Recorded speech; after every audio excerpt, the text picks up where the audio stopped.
Salamat sa mapagpalang pamamahal. Kahit ang pinagsisipay daily devotion. Ako po sa Alexander Robles from Batch 3. Ang tangkat ko ang pagkakaroon ng nangyayari. Ano ang success tayo sa Bible?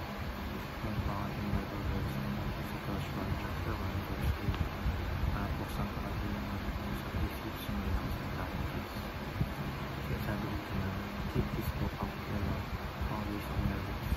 Meditate on it day and night, so that you may be careful to do everything written in it, and you will be prosperous and successful.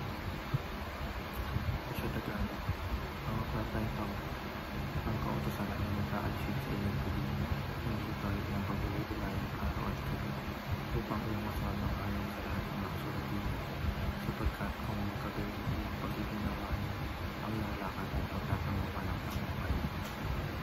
Teaching number 1. True success cannot be measured online. Madalas iniisip ng mundo na ang sukatan ng tagumpay at dami ng pera ay ari-ari ang posisyon sa buhay.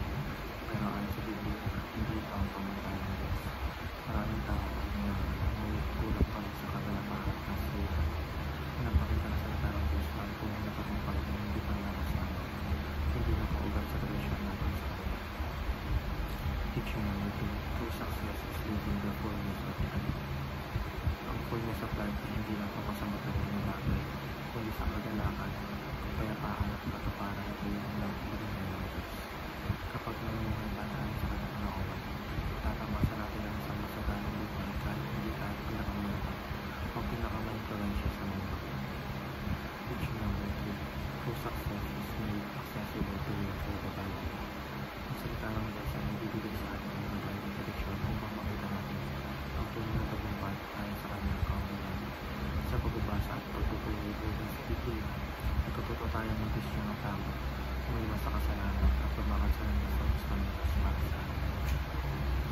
Devotion number 1. Reject the belief that money defines success. Sa araw-araw, pwede natin mapansin na hinimustahan tayo ng tao ang nagkakasalamat o antas sa pamumuhay. Bilang ang mga balak na tayo, kailangan natin paalala sa ating sarili na hindi ito ang sukatan ng Diyos. Ang mas mahalaga ay karakter, pananampalataya ng person kapit sa Kanya. Application of prayer. Read and meditate on the teachings of the Bible. Tulad sa sinasabi sa verse, dapat ay gawing bahagi ng ating buhay ng pagbabasa at pagbubuhay sa Biblia. Hindi sapat ang minsanan lamang kailangan sa araw-araw. Application number 3. Grant after success as revealed in the 5 Sa halip na puro kadahilan o mga mundong bagay na